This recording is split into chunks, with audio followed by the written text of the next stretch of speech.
In TRUEDEM, I was responsible for the qualitative data sets. That is, we realize interviews with political leaders, policymakers, and civil society actors. That is more than 300 of them. And we realize as well a focus group with citizens. So the interviews are in 10 countries, focus groups are in 6 countries, and citizens from different backgrounds.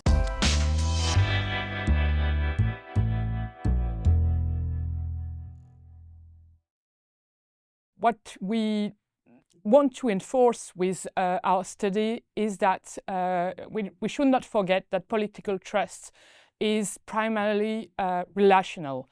And it's a two-sided relationship. That means not only citizens must trust political actors, but political actors must trust citizens.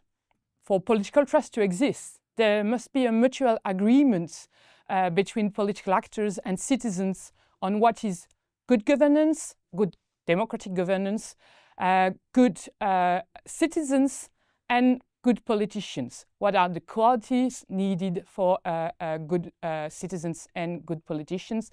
What are the norms they must follow? There must be mutual agreement on that. If citizens believe political actors must be first ethic keepers, but political actors believe there must be, above all, problem solver. Even if they are the best problem solver that you could have, it might not nurture trust because it's not what citizens want from them. That's what we have to investigate.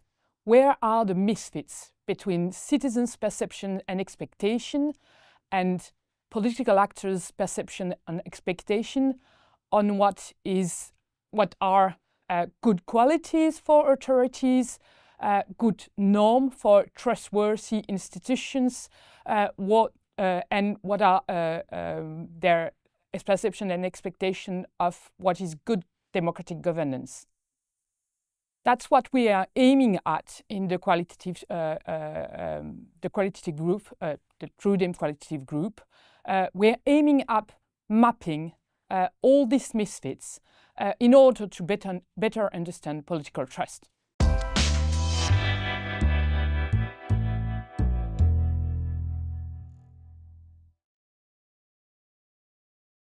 First, we don't believe that you can solve you can solve problem of political distrust or political mistrust just by saying that you should educate citizens more. Because it's a way of saying that citizens are responsible for political mistrust or distrust. Then obviously political actors need to be trustworthy and they need to show that they follow the rules of good governance. That is transparency, accountability, impartiality, integrity, rule of law. Political leaders need as well to reinforce political efficacy. And they can do that by different ways. And it depends on the model of representative they believe they embodies. They need to believe citizens are good citizens. That is, not only people who should vote, but people who are partner in a relationship. And you should, in order for these people to, in order for political elites to believe citizens that are partner, they must try to understand how citizens reason, how they see the political system, how they understand how they build their political judgments. Media play a big role in denouncing corruption. But if they are just messing about, what went wrong and not just trying to explain the structural factors which lead to generalized corruption, I'm not just talking about an individual, but when corruption is a structural function of the political system as a whole, if they don't explain that, there may be good whistleblowers in the political system, but they are not the good watchdog they think they are.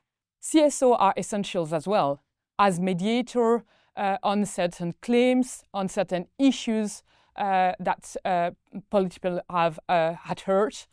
But if they want to do this, if they want to play this role efficiently, then they must believe they are not the voice of the people, but that citizens express themselves through them, but not only through them.